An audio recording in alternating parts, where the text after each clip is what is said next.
Morning, the subcommittee will come to order. I want to welcome to our hearing the fiscal year 2019 budget request for nuclear forces and atomic energy defense activities. Thank you. I want to thank the witnesses for being here today and for your service to our nation and for the time it took to prepare for this. I know it takes a lot of time and energy, and we appreciate it. It's very helpful to us. As usual, we have a full witness panel today. Due to limited time, we're going to cover Waterfront on DoD's nuclear forces and all of the defense-related activities in the Department of Energy. Our witnesses are the Honorable John Rood, Undersecretary of Defense for Policy, General Robin Rand, Commander, Air Force Global Strike Command, Vice Admiral Terry Benedict, Director, Navy Strategic Systems Programs, the Honorable Lisa Gordon-Hagerty, NNSA Administrator under the Secretary of Energy, and James Owendoff, Principal Deputy Assistant Secretary of Energy for the Environmental Management. 2 months ago, the Armed Services Committee held a hearing in this room with Secretary of Defense Mattis on the National Defense Strategy and Nuclear Posture Review.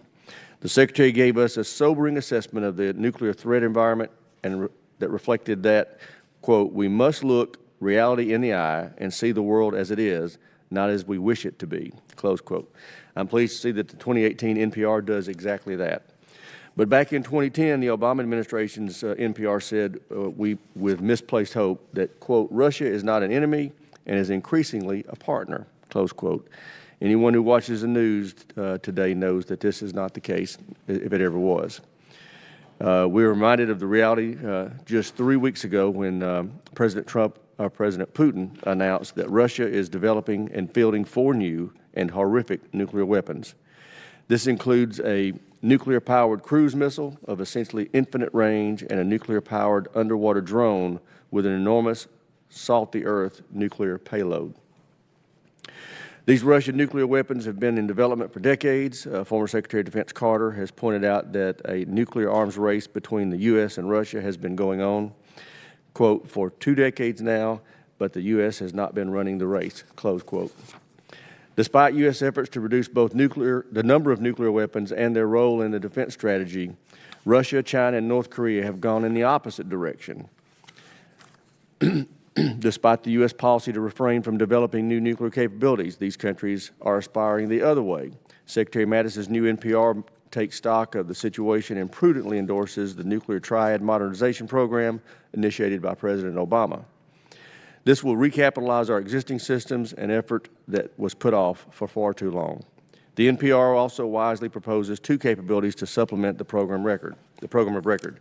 These capabilities will ensure deterrence of adversaries and assurance of allies remain strong. They deserve full support of this committee and Congress. Finally, let me highlight 3 issues that this committee has spent considerable time on and that I'm happy to see discussed at length in the NPR. Number 1, the Nuclear Command and Control and Communications, or NC3 system, which is old but reliable and must be modernized. Number 2, the infrastructure within NSA that is literally falling apart and needs considerable attention and resources. And number 3, the people in uniform and civilian clothes across the DoD and NNSA that form the backbone of our deterrent. Nuclear deterrence is our number 1 priority. Defense mission, forces, warheads, NC3, people, and infrastructure, it's all part of the deterrent. It's time to buckle down and get after all of it. Thank you again to our witnesses. I look forward to discussion. With that, let me turn to our ranking member, my friend and colleague, for any statement that he may have. Thank you so much, Mr. Chairman, and thanks to each one of the witnesses. I can't help but note that today, on the day we vote on the fiscal year 18 appropriations, we're discussing fiscal year 19, proving once again that the authorization committees are almost lapping the appropriators. There could not be a more complex or consequential subject than the one that each one of you will be addressing today. It's vitally important that we get it right, because literally the survival of our nation and of the planet is at stake if we get it wrong. So I thank each one of you for your excellence and diligence. I note with appreciation there's some good news in all this, with increased budgets and performance, like with NNSA, having had a number of programs come in under budget since 2011. That's excellent on page 11 of your testimony, so we need to see lots more of that, because taxpayers, even in this vital area, want to see value received for their dollars. So I thank the witnesses, and I look forward to the questions, most of which mine will be in closed session. I thank the gentleman. We'll ask each of the witnesses, if you could, we're going to be called for votes. We think it's going to be disruptive. So if you could summarize your opening statement in 3 minutes, your full statement will be accepted into the record without objection. And before we get started, I do want to take note of the fact that we have, as a committee, really enjoyed having General Robin Rand and Admiral Terry Benedict before this committee on many occasions. They're both real tributes to this country, and we thank you for your service. And I believe this is going to be your last appearance before you, but just know we appreciate you, and we won't be too rough on you today. But anyway, let's go to opening statements, and we'll start with Undersecretary Rood. You're recognized for 3 minutes. Thank you, Mr. Chairman. Chairman Rogers, Ranking Member Cooper, and members of the committee, thank you for the opportunity to testify before you today on the President's fiscal year 2019 budget request. Today, the United States faces an increasingly complex global security environment in which the central challenge to our prosperity and security is the reemergence of long-term strategic competition by revisionist powers in China and Russia. While they pose separate challenges with unique attributes, both China and Russia seek to reshape the world order and change territorial borders. Consequently, they pose increasing security threats to us, our allies, and partners. Long-term competition with China and Russia requires increased U.S. and allied military investment because of the magnitude of the threats they pose today and the potential that these threats will increase in the future. We must also simultaneously strengthen our efforts to deter and counter the clear and present dangers posed by rogue regimes such as North Korea and Iran. The U.S. military remains the strongest in the world. However, our advantages are eroding as potential adversaries modernize and build up their conventional and nuclear forces. They now field a broad arsenal of advanced missiles, including variants that can reach the American homeland. As the chairman noted, earlier this month, Russian President Putin claimed publicly that Russia now possesses unprecedented new types of nuclear forces with which to target the United States and our allies. Our task at the Defense Department is to ensure that the U.S. military advantages endure, and in combination with our other elements of national power, we are fully able to meet the increasing challenges to our national security. Weakness invites challenge and provocation. The 2018 Nuclear Posture Review reflects DoD's strategic priority to maintain a safe, secure, survivable, and effective nuclear deterrent. The logic of the NPR was best articulated by Secretary Mattis, who said, and I quote, "This review rests on a bedrock truth. Nuclear weapons have and will continue to play a critical role in deterring nuclear attack and in preventing large-scale conventional warfare between nuclear-armed states for the foreseeable future. U.S. nuclear weapons not only defend our allies against conventional nuclear threats, they also help them avoid the need to develop their own nuclear arsenals. This in turn furthers global security." End quote. The 2018 NPR confirms the findings of all previous NPRs that the diverse capabilities of the nuclear triad provide the flexibility and resilience needed for deterrence. Unfortunately, each leg of the triad is now operating far beyond its planned service life. Consequently, we must not delay the recapitalization of the triad started by the previous administration. I would note that the U.S. commitment to nonproliferation and arms control remains strong and is noted in the NPR. The United States remains committed to all of its obligations under the Nuclear Nonproliferation Treaty, including Article 6. Mr. Chairman, let me conclude by stating that in an increasingly complex and threatening security environment, DoD must sustain the capabilities needed to deter and defend against attacks on our homeland. Along with our allies and partners, we must ensure that we have the capabilities needed now and in the future to protect our people and the freedoms we so cherish, and are able to engage potential adversaries diplomatically from a position of strength. Thank you again for the opportunity to testify. I urge the committee to support the President's FY19 budget request. Thank you. Gentleman yields back. Chair now recognizes General Rand for 3 minutes. Good morning, Chairman Rogers, Ranking Member Cooper, and distinguished members of the subcommittee. Thank you for allowing me to appear before you today to represent the men and women of Air Force Global Strike Command. As I conclude my third year as Commander of Air Force Global Strike, I have 4 fundamental focus areas. First, the fight tonight. Next, the fight in 2030, the development of our airmen, and the care and feeding of our families. I will highlight two of these areas in these opening comments. In our fight tonight, 2017 was an important year. As we sit here this morning, our airmen are gainfully employed in the missile fields in 5 states, Colorado, Nebraska, Wyoming, Montana, and North Dakota, pulling intercontinental ballistic missile alert 24/7. At the same time, we have airmen deployed in the Middle East, supporting CENTCOM and AFRICOM fighting violent extremists. Airmen are deterring our adversaries and assuring our partners in the EUCOM and PACOM AOR, and airmen are supporting counter-narcotic operations in SOUTHCOM, while we're always postured to support General Hyten's U.S. STRATCOM's Operational Plan 81X. At the direction of the commander of U.S. STRATCOM, in September 2017, we reorganized to establish one line of authority for U.S. STRATCOM's air components under a single 4-star commander. This reorganization has established clear lines of authority, simplifying an outdated command structure for our bombers and our ICBM forces. My position is now dual-hatted as the commander of Air Force's Strategic Air and Joint Forces Component Commander and the commander of Air Force Global Strike.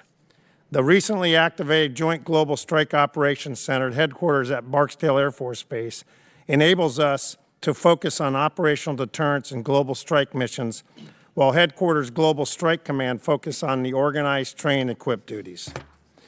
Equally important is our ability to fight tonight is our ability to fight in 2030.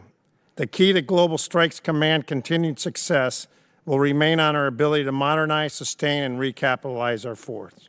I am happy to report today that we're on a good path to moving forward. I look forward to answering your questions and providing input on the ground-based strategic deterrent, the long-range standoff weapon, the B-21 radar, the UH-1N helicopter replacement, infrastructure requirements, nuclear command and control communication systems, and other programs within the command. Modernization of the nuclear force is critical. It's absolutely critical. Mr. Chairman and subcommittee members, I want to thank you for your dedication to our great nation and the opportunity to appear before the committee to highlight the important mission of Air Force Global Strike Command. Thank you. Thank General Rand. Admiral Benedict, you're recognized for 3 minutes. Thank you, sir.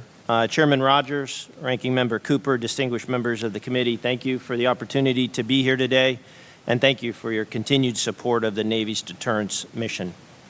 It has been my greatest privilege to represent the men and women of SSP for the last 8 years. My goal as the director has been to ensure that they are properly positioned to execute the mission with the same level of success today and tomorrow as they have done since our program's inception in 1955. SSP is currently extending the Trident II D5 strategic weapon system to match the Ohio-class service life and to serve as the initial weapon system on the Columbia-class. I'll summarize by saying all of our life extension programs remain on track and on budget. Our life extension efforts will ensure an effective and credible sea-based strategic deterrent on both the Ohio and the Columbia class until the 2040s. The Navy is also taking steps to ensure a credible weapon system is available beyond 2040.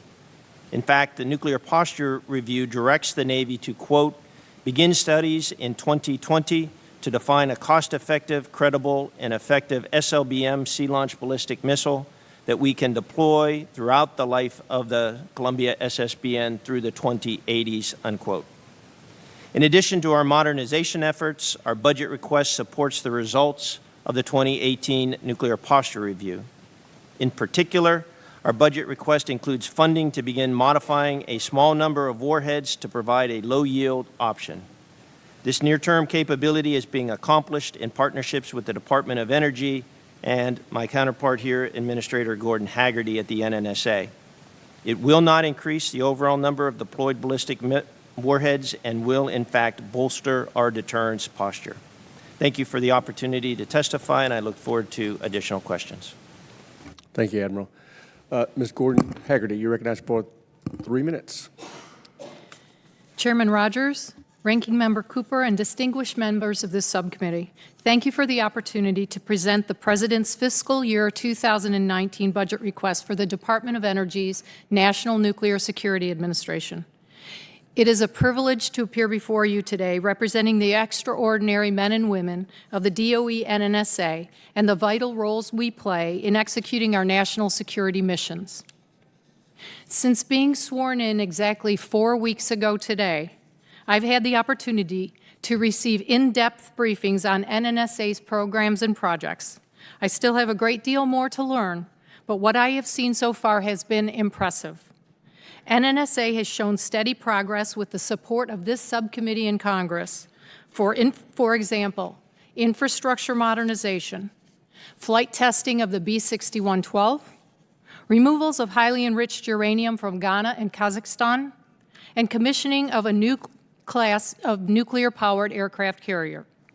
These are but a few examples of how NNSA has lent its world-class expertise to keeping our nation safe and secure. But there is much more to be done to meet the challenges posed by the current geopolitical environment. The President's FY19 budget request for NNSA is $15.1 billion, providing the resources required to help ensure we are able to protect and keep our nation, allies, and partners safe.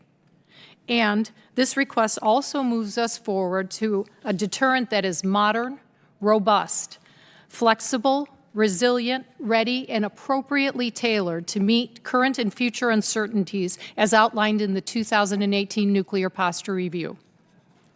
The FY19 budget clearly demonstrates the administration's strong support for NNSA in our 3 enduring missions, maintaining the safety, security, and reliability of the U.S. nuclear weapons stockpile, reducing the threat of nuclear proliferation and nuclear terrorism around the world, and providing nuclear propulsion for the U.S. Navy's fleet of aircraft carriers and submarines. These critically important missions are executed in lockstep alignment with our interagency partners, including the Department of Defense, with whom I am privileged to testify before you today. NNSA's FY19 budget request for the weapons activities account is $11 billion, an increase of 7.6% over the FY18 request. This funding supports the nation's current and future defense posture, including infrastructure across the enterprise. With this subcommittee support, our FY18 NDAA Act, under the NDAA, we provided additional flexibility to our infrastructure challenges by increasing minor construction thresholds to $20 million. Our budget request also includes $1.9 billion for the Defense Nuclear Nonproliferation Account, a 3.9% increase. Finally, the budget request for naval reactors is $1.8 billion, a 20.9% increase above the FY18 request. The NNSA's FY19 budget request is a result of a disciplined process to prioritize funding for validated requirements as designated by this administration, and it sets forth the foundation to implement the policies of the Nuclear Posture Review and the National Security Strategy. Thank you for your continued strong support and the opportunity to testify before you today. I look forward to answering any questions you may have. Thank you, Mr. Owendoff. You're recognized for 3 minutes.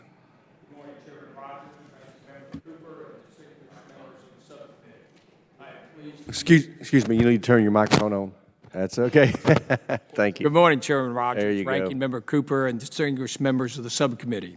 I am pleased to be here today to represent the Department of Energy's Office of Environmental Management and to discuss the work we have already successfully accomplished and what we plan to accomplish under the President's FY19 budget request. The total FY19 budget request for the EM program is $6.6 billion. Of that, $5.6 billion is for the defense environmental cleanup activities. The FY19 request demonstrates the administration's continued commitment to the vital mission of EM to address the environmental legacy of nuclear weapons production and government-sponsored energy research. DOE and EM are committed to ensuring the safety of our workforce, the public, and the environment. Safety is our top priority for the Office of Environmental Management and its field sites. It is valued above production, budget, and schedule. We are also strongly committed to a workplace where all workers, federal and contractor, are free to speak out, voice concerns, or lodge complaints without fear of retaliation. To continue and further build upon our momentum of progress, we have focused on a greater sense of urgency to EM's decision-making process. This approach means more emphasis on engaging with regulators, stakeholders, and communities in making timely decisions which will enhance safety, shorten schedules, increase transparency, and reduce costs. Going forward, our FY19 request will enable us to continue making progress on those capabilities necessary to tackle some of our longer-term challenges, while also enabling us to realize concrete accomplishments across the EM program. In closing, I'm honored to be here today to represent the more than 20,000 men and women that carry out Office of Environmental Management mission. Ensuring a safe work environment at all of our sites is our highest priority. We are committed to achieving our mission in a safe, effective, and cost-efficient manner to serve as good stewards of taxpayer resources. Thank you for this subcommittee's support of the Defense Cleanup Program, and again for the opportunity to appear before you today, and I look forward to answering your questions. Great. Thank all the witnesses for those statements. I recognize myself for the first set of questions. This would be for Undersecretary Rood and General Rand.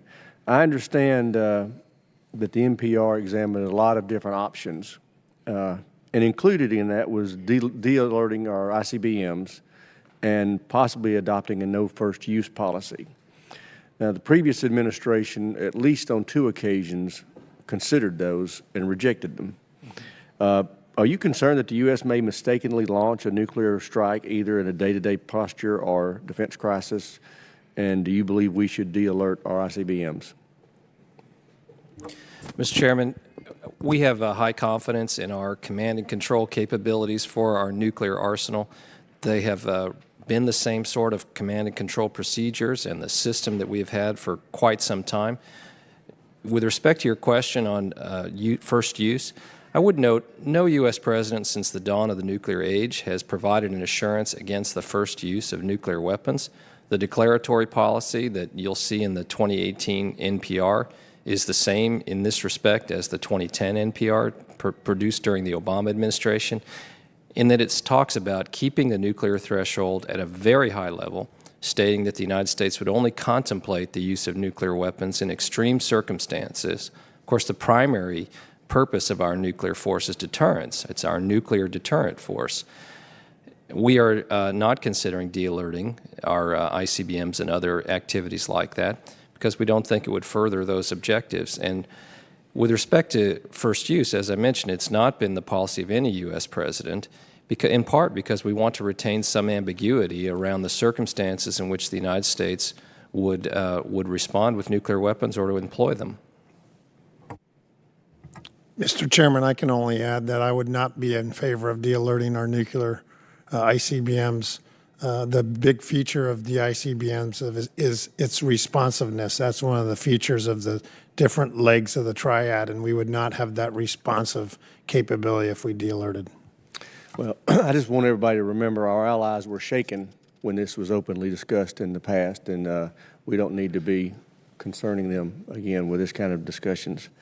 Administrator Gordon-Hagerty, with the NSA currently with a projected workload for weapons programs that is very heavy, some folks have expressed concern that the NNSA's enterprise cannot successfully execute the additional work required by the NPR, namely the 2 supplemental capabilities of 1, a near-term modification to the W-76 to provide a lower yield option, and 2, a longer-term effort to develop a sea-launched cruise missile. Your predecessor, General Klotz, said in an interview on his way out the door, quote, "The other great risk in the life extension programs is we've never done more than 1 life extension program at a time since the end of the Cold War. We're now doing essentially 4. The point is we are working pretty much at full capacity," close quote. What do you make of these comments? Do you believe the NNSA enterprise has the capacity and the capability to do additions to these supplemental capabilities without risking the current warhead programs? And do you think the men and women in your enterprise can get this done? Mr. Chairman, yes, I do believe we can get it done. And in fact, we are working right now, as General Klotz correctly stated, essentially 4 LEPs, the 3 LEPs and the 1 major alt. And we are not running at capacity. In fact, we are planning for a projected, the two additional projected opportunities. In fact, we are, as you well know, are working the W76-1 process right now, the LEP, and we're already making plans, moving as far forward as we can to support the future low-yield ballistic missile requirement as outlined in the nuclear posture review. That, of course, we're waiting for authority and approval from the Nuclear Weapons Council to proceed on that. And, of course, I'm a member of the Nuclear Weapons Council. So we'll make sure that the schedule supports all of those activities. Our biggest concern with our workload, however, is people and the cumbersome clearance process that it takes. We need to train and equip personnel in the workforce in order to execute these missions. It's a full mission workload for us, but we believe we have the capabilities and the capacity to do that. And with the continued support of this subcommittee and the full committee, we believe we can do so. It's also predicated, of course, on our decades-long future modernization and infrastructure strategy that we have. And that's also predicated on predictable and stable funding. Yeah, and we want to work with you to help you on your deferred maintenance problem as well, because you're going to have a hard time keeping those people if we don't deal with that, or recruiting new people. I concur. Thank you. With that, I yield to the ranking member for any questions he may have. Thank you, Mr. Chairman. As I told Mr. Owendoff before the hearing, I appreciated the vividness of your testimony in helping us understand the opportunities for cleanup and the accomplishments that have already occurred. Administrator Gordon-Hagerty, several years ago, I referred to the MOX program in South Carolina as a zombie earmark. And I know that you're new to your job, but I would hope that you and the Department of Energy would have a proposed termination date for that program in the relatively near future, now that Congress has repeatedly given you the green light. It's my understanding that in today's omnibus appropriations bill, there will be no obstacles to terminating the program. So I hope that you will be able to make that a priority in your term as administrator.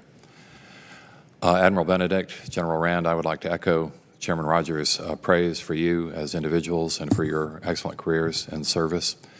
We will miss your testimony. I hope you're adequately warning your replacements that, what to expect from the subcommittee.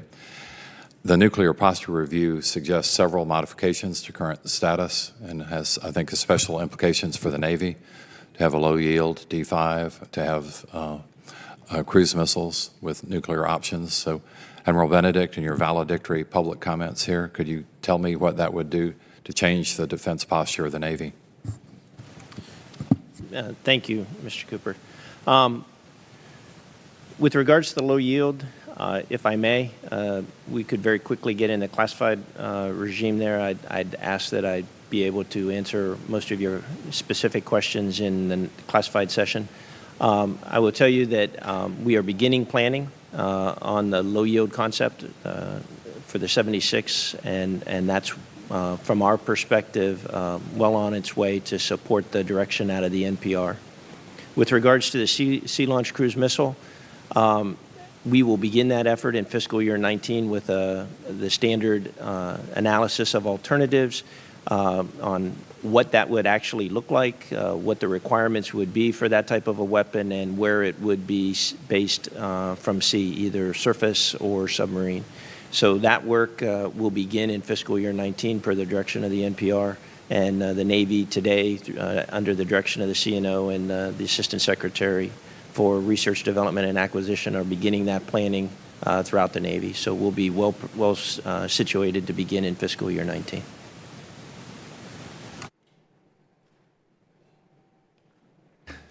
Thank the gentleman. Chair, and I recognize the gentleman from Georgia, Mr. HASC. Thank you, Mr. Chairman. He may have. Administrator Gordon-Hagerty, let me ask you, are you concerned about the increasing drone activity at NNSA labs, plants, and sites? Yes, Representative Heiss. We have seen increased activity in UAS drone activities at all of our labs, plants, and sites, and we are concerned about that. But with the thanks to this Congress, and in particular this subcommittee, we now have the resources to look at and be able to put together programs that will address these issues at our locations where special nuclear material is located. We are in the process of down selecting from 2 pilot plants or pilot projects that we have ongoing right now, so we can address this better at our sites. And shortly, we will be putting in counter-UAS capabilities at our plants, labs, and sites where we have special nuclear material Cat 1 facilities. Okay, so the counter UAS authority that has been granted, has that been implemented? We are in the process of down selecting capabilities to do so, so we can execute those authorities. Do you have a time frame and when you think that may be? In the very near term, and I'd be happy to bring the team together and provide you with a more detailed briefing about what our down select activities in our pilot project is showing right now. Okay, I would appreciate that. When will the engineering analysis and workforce analysis for plutonium pit production be complete? We are undergoing the final draft review of the engineering analysis as well as the workforce analysis for our planned path forward for pit production for the 31 to 80 pits, if you will. Right now we have an enduring mission, and thanks to this subcommittee and the appropriations committees, we are putting modernization plans in place for the PF4, where we will have our existing and enduring pit production capabilities at Los Alamos. Los Alamos being the plutonium center of excellence for our operations, and that will be our enduring 30 pits per year requirements. As far as the engineering analysis is concerned, in the next several weeks, Undersecretary Lord and I will be receiving our final briefings on the final draft product, at which time I will take that information to the Deputy Secretary, who has the responsible party for selecting the best location for the engineering or for the future pit production requirements. And we will do that within the time frame so that Undersecretary Lord, as the chairman of the Nuclear Weapons Council, can submit her report to Congress by May 11th.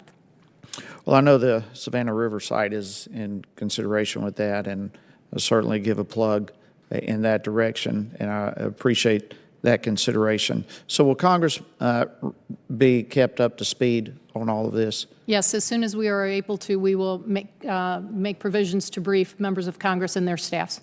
Okay, thank you very much. Mr. Chairman, I yield back.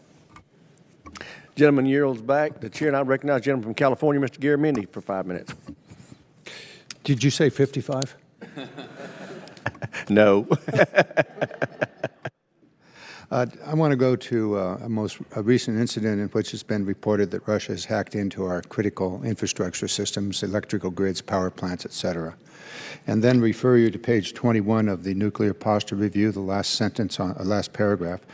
Given the potential of significant non-nuclear strategic attacks, the United States reserves the right to make any adjustment in the assurance that may be warranted by the evolution and proliferation of non-nuclear strategic attack technologies and U.S. capabilities to counter that threat. Is a cyber attack on our power grid rise to the occasion of using a nuclear weapon in response? Mr. Rood. Congressman, the threshold for U.S. nuclear use has been and will remain incredibly high. As you quoted from on page 21 of the Nuclear Posture Review, you'll note the first sentence of our declaratory policy is the United States would only consider the employment of nuclear weapons in extreme circumstances to defend the vital interests of the United States, its allies, and partners. I did read that, but my question is, does the shutdown of the American power grid an extreme circumstance that would warrant the use of a nuclear weapon? In the declaratory policy, that is one of the things that we would take into account. And remember the key word being consider in extreme circumstances, and it's really the context in which those type of attacks could occur. There's no automaticity in our response. We would consider that. So for instance, to your hypothetical, if an attack shut down the electricity grid in the United States and it was accompanied by other activities, that would be one of the things we would look at. Are we in a high threat condition with Russia? Are there other forms of conventional attack underway? What is the context in which that is occurring? There's nothing in our policy that would automatically require response, but we would maintain the ambiguity around exactly how we would respond in order to deter attacks on the United States, and we would consider the context in which activities were occurring.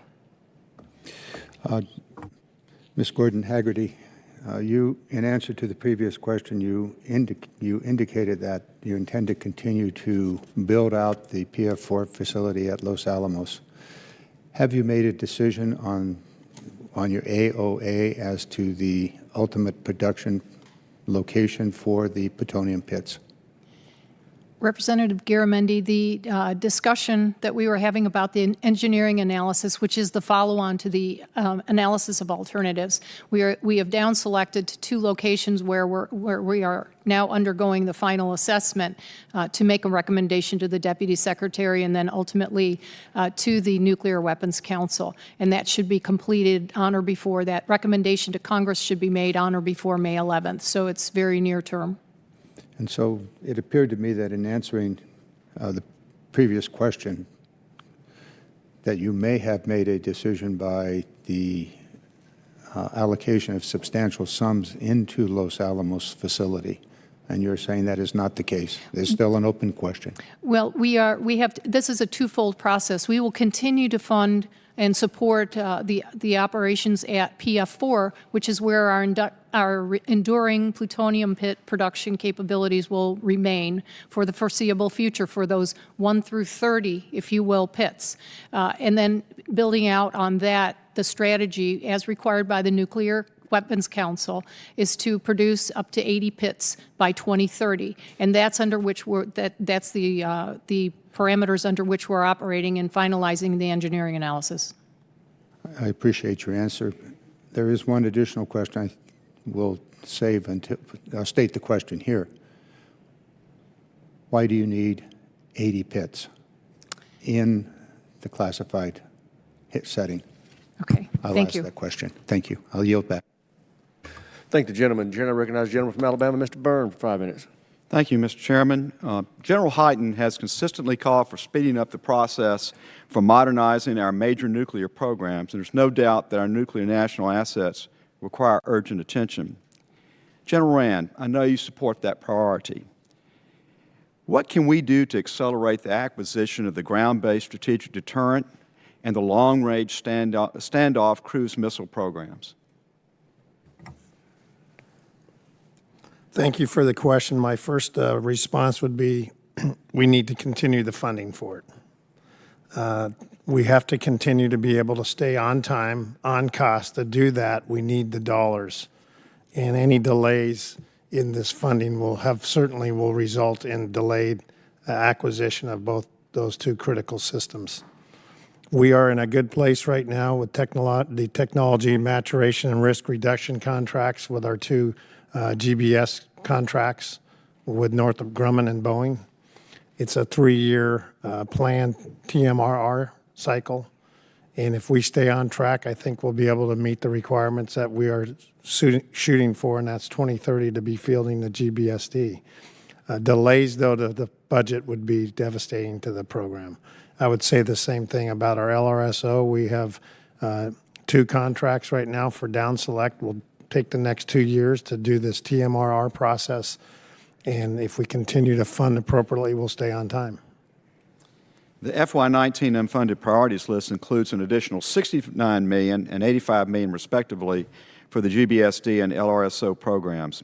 Can you provide more insight, General, on what this additional funding would do to help accelerate those programs? Well, I think one of the things, and to be candid with you, I can't give you as specifics as probably the acquisition community can. Our job in Air Force Global Strike is to help define the requirements. I think we've done a good job with that. I can tell you anytime you're going for these innovative programs that the workforce is very important, and I have to believe that some of those dollars will be going to building up the workforces with both the contractors that we have. Thank you. Admiral, I continue to have my concern. I know you have concerns about any slippage in the Columbia program. We've been talking about that on the committee for a long time. If you would, you and I have had this discussion before, bring us up to date. How are we doing on Columbia, and what are the risks if we do have slippage on that timeline? So, sir, we remain on schedule with the Columbia. Specifically, I focus on the Common Missile Compartment, which is our shared effort with the United Kingdom, since both nations have elected to continue the Trident II D5 strategic weapon system as the baseline.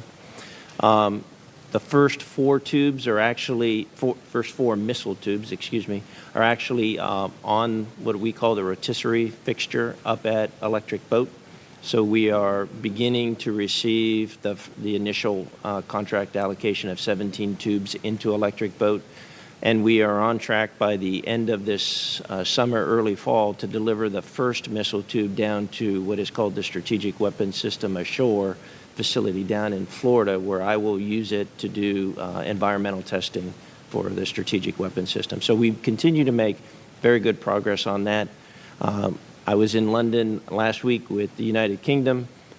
Their shipyard in Barrow continues to progress to their schedule and their program efforts, and they are installing the fixtures the same as we have at Electric Boat in order to build the quad packs.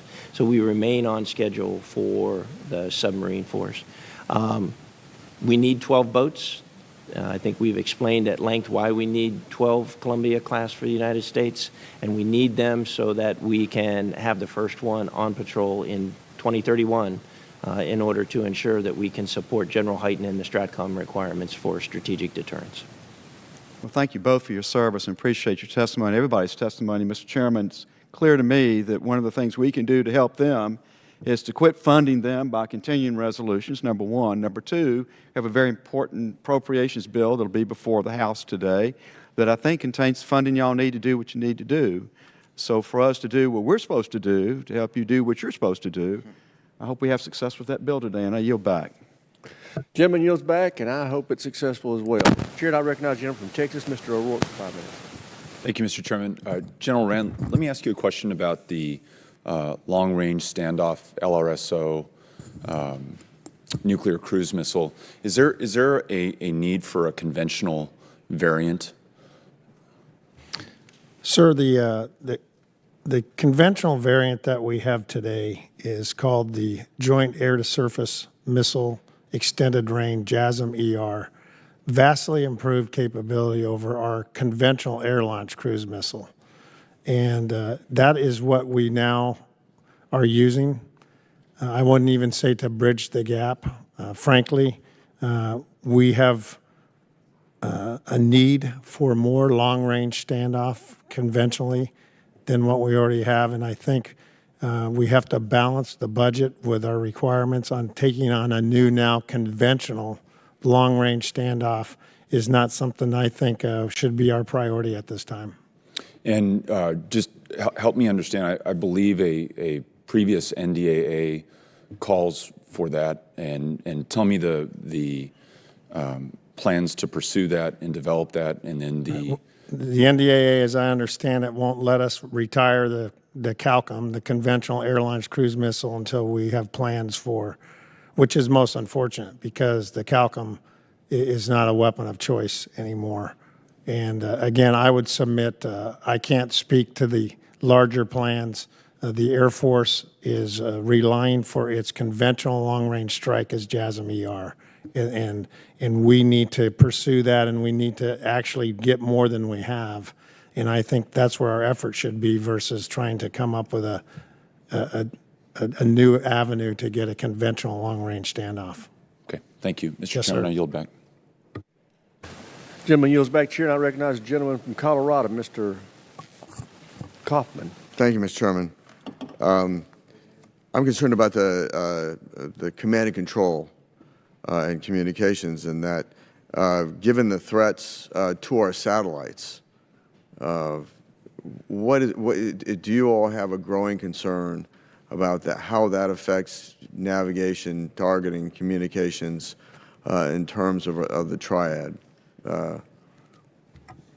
Yes, sir. I'll start with that. I think that as we evolve in this contested domains that are out there, we have undersea, we have sea, we have land, and we have air, the two domains that we need to pay particular attention is the space domain and certainly the cyber domain. And those are very, very important domains to anything that I would do in Air Force Global Strike. I would tell you that those domains are becoming increasingly contested, and absolutely we need to be focused on that. I won't speak to the specifics because I'm not nearly as fluent on the topic as my friend General Jay Raymond, the commander of Air Force Bases Command, but this is a huge priority for us. I will tell you that cyber and cyber protection is a very big priority, and everything that we are doing in nuclear command and control communications are considering how are we going to operate in those two contested domains. Sir, if I may, I would echo what General Rand said, specifically with regards to cyber, and then I would just remind this committee that the undersea leg does not rely on GPS either for the missile's performance or for the submarine's position. We have other means to ensure the performance and accuracy of the Trident system. Good.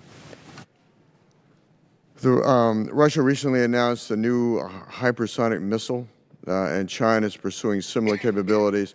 According to General Hayden, quote, we do not have any defense that could deny the employment of such a weapon against us, unquote.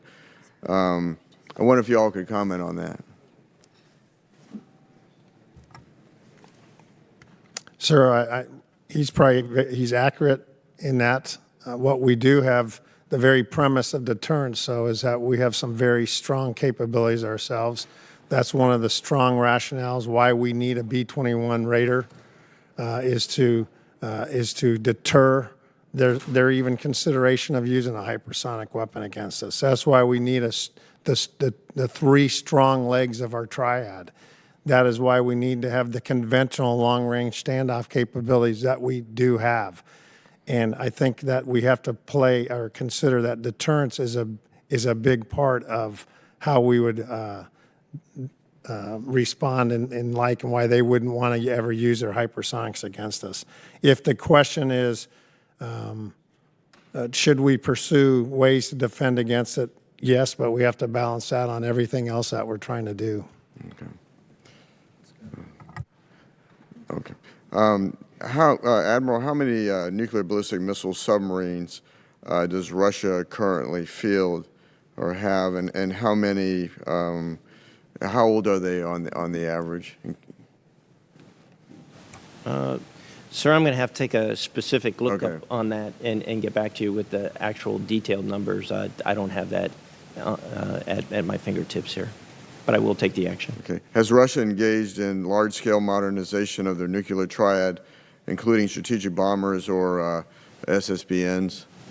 Yeah, absolutely, sir. And I think that's the premise for why we believe so passionately that our life extension programs have to continue to pace, both in terms of cost and schedule, in order to ensure that we can continue to deliver our fundamental aspects of national security, which is the nuclear triad.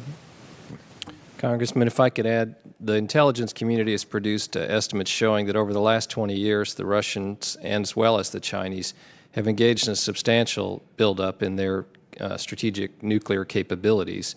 What we saw President Putin announce is just the latest in a discussion of those. During that same period, of course, the United States has been going the opposite direction. And so they have modernized a very large number of capabilities, both in the strategic area and the so-called non-strategic nuclear weapons. And these are some of the concerns in the NPR that led us to propose some of the adjustments in our own capabilities.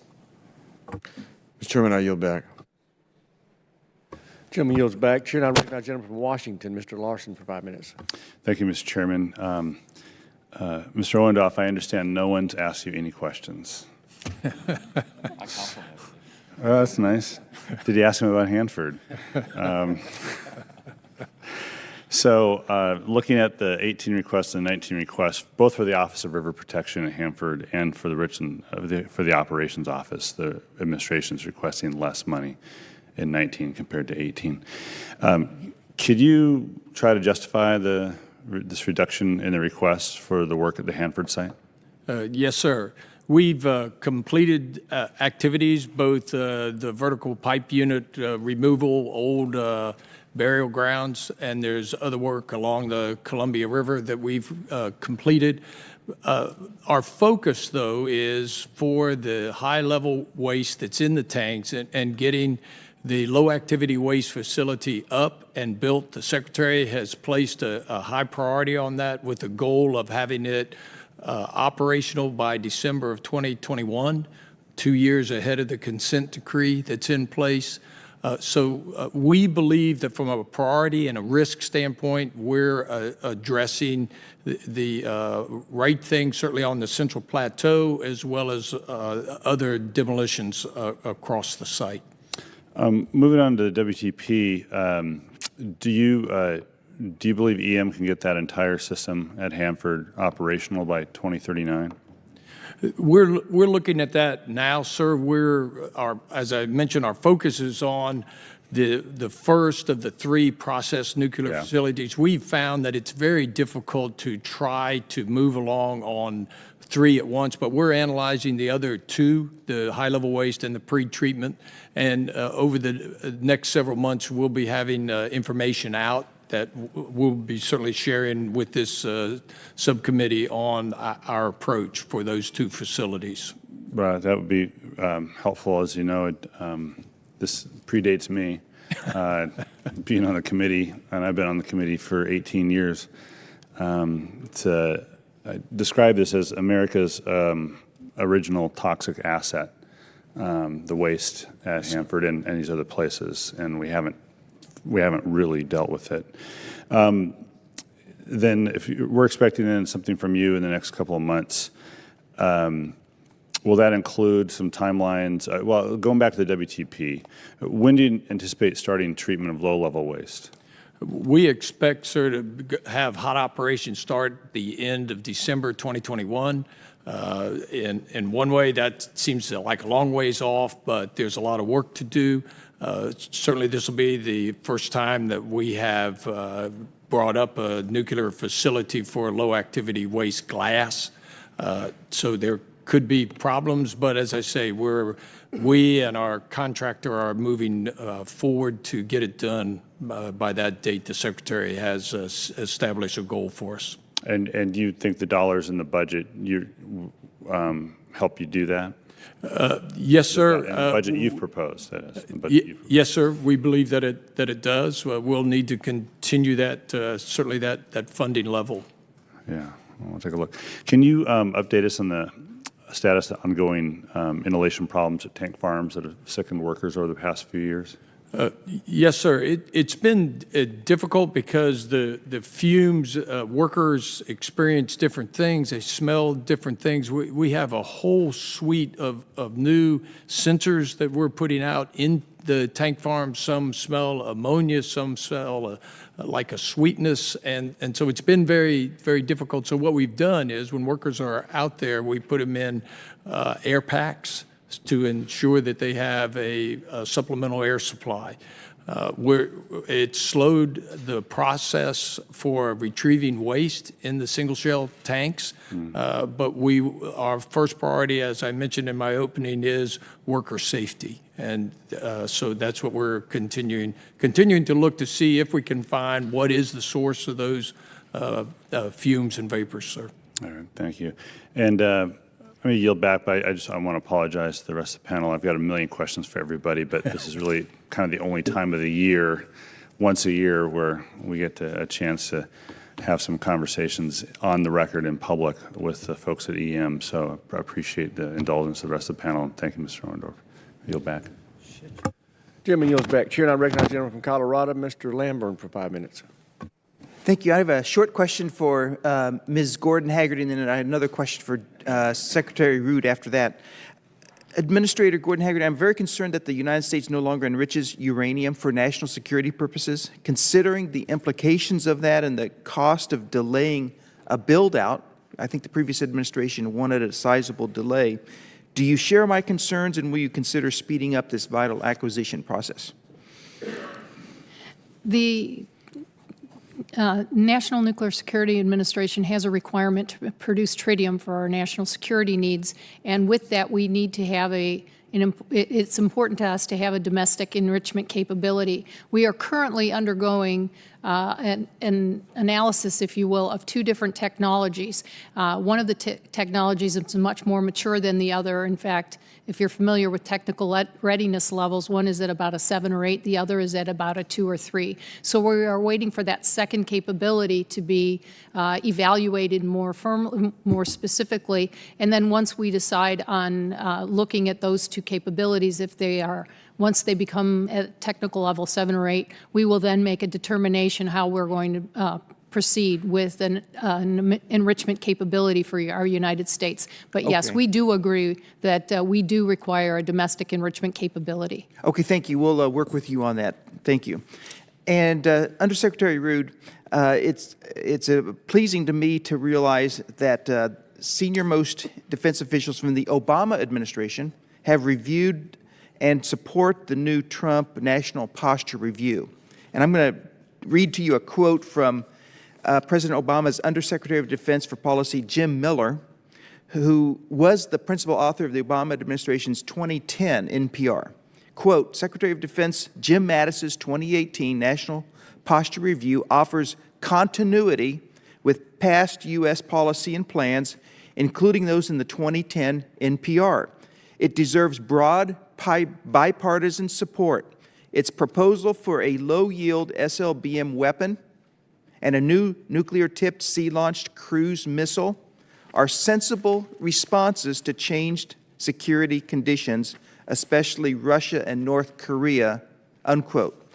And there are also supportive quotes I won't read for the sake of time, but they're from Secretary of Defense Ash Carter and former Deputy Secretary of Energy Liz Sherwood Randall.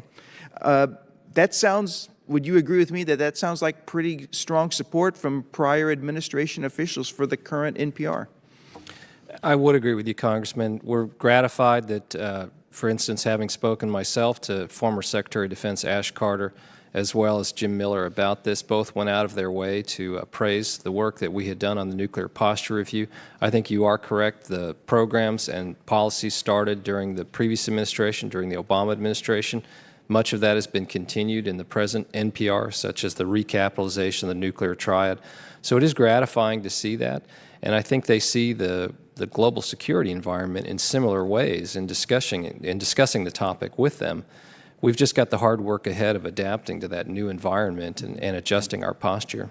I'm glad you're adapting to a new environment. And Admiral Benedict, there's an issue that's going to be discussed when it comes to submarines or nuclear power, not nuclear powered, but nuclear warhead submarines and nuclear missile submarines. And I think there's a thought that having a low-yield weapon on 1 or 2 missiles would put that submarine at risk if it came to the surface, fired a missile, and then tried to disappear, and would be easier to follow. But if we can talk about it in open setting, doesn't current doctrine allow for that right now for a tiny salvo? Yes, sir, you are right. The current submarine doctrine does allow for scenarios like you discuss, and I'd be happy to address more of the detailed specifics in the classified session. So going to a small salvo is not a change of doctrine or training. No, sir, not at all. In fact, it's currently practiced from a training perspective in the submarine force today. Okay, thank you very much, Mr. Chairman. I yield back. Jim yields back. Chair, and I recognize the gentlelady from Wyoming, Ms. Cheney, for 5 minutes. Thank you, Mr. Chairman. Thank you for the opportunity for non-subcommittee members to attend and ask questions as well. And thank you to all of our witnesses. My first question is for you, Undersecretary Rood. We've heard testimony from others in open session about limitations that our INF treaty obligations are placing on our research testing of hypersonic weapons. Could you, to the extent that you can in open setting, address that, and in particular talk about how an obstacle like that can rise to the level where we're getting some attention and focus on it, a situation where we now seem to be the only nation anywhere in the world that is in fact bound by obligations under the INF Treaty given Russian behavior. if that treaty is now also imposing obstacles on our ability to develop the next generation of weapons. How does the department plan to respond to that? Well, Congresswoman, as you mentioned, the INF treaty is between the United States and Russia. During the Obama administration, a little over 4 years ago, the administration determined the Russians were in violation of that agreement. Since that time, those compliance determinations have been made and maintained. During the Obama administration, senior officials up to including President Obama, and that's continued during the Trump administration, with senior officials raising with their Russian colleagues our concerns about that and trying to persuade the Russians to come into compliance. We're now in our 5th year of that effort. Nonetheless, we remain a party to the INF treaty. We are not violating that in the United States. As you mentioned, we take our obligations very seriously. We are pursuing some research and development on capabilities that would provide us some offensive capabilities in that regard that do not violate the INF treaty.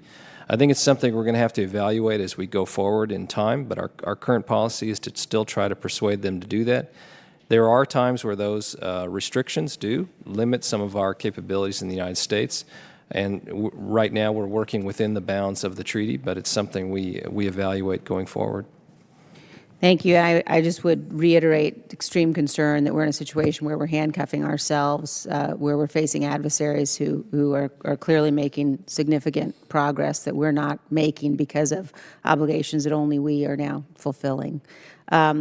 General Rand, I have a question for you. Could you just give us some more details on the timeline on the UH-1N replacement, where that stands? Obviously, that's something we're very focused on at F.E. Warren.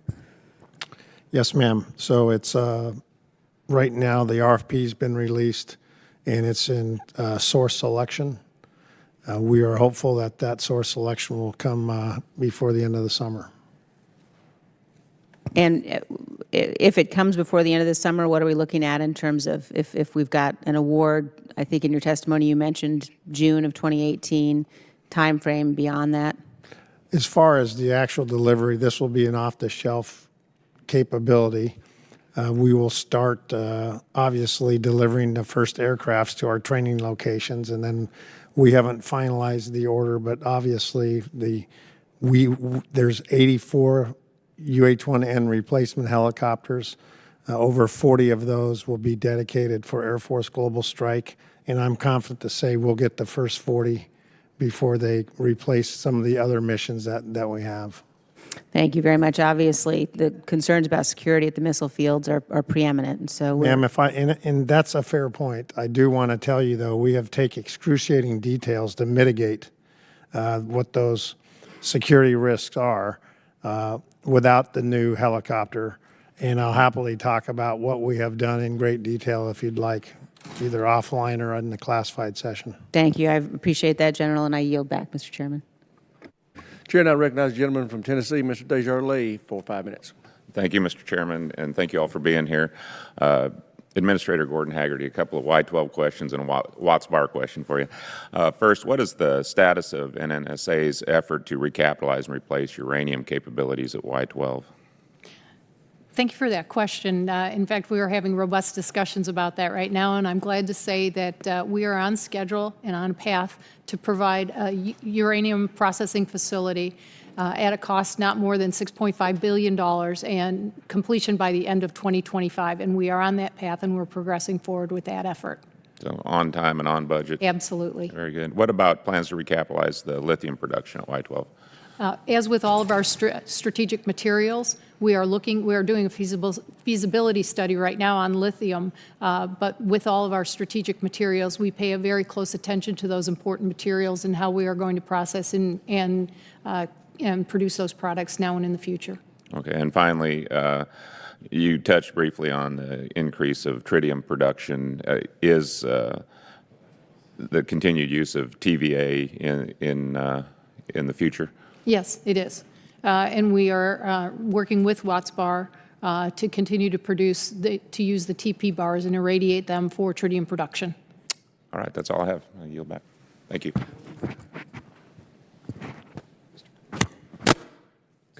Okay, there being no further questions in this open session, we will now recess briefly as we walk to the secured session.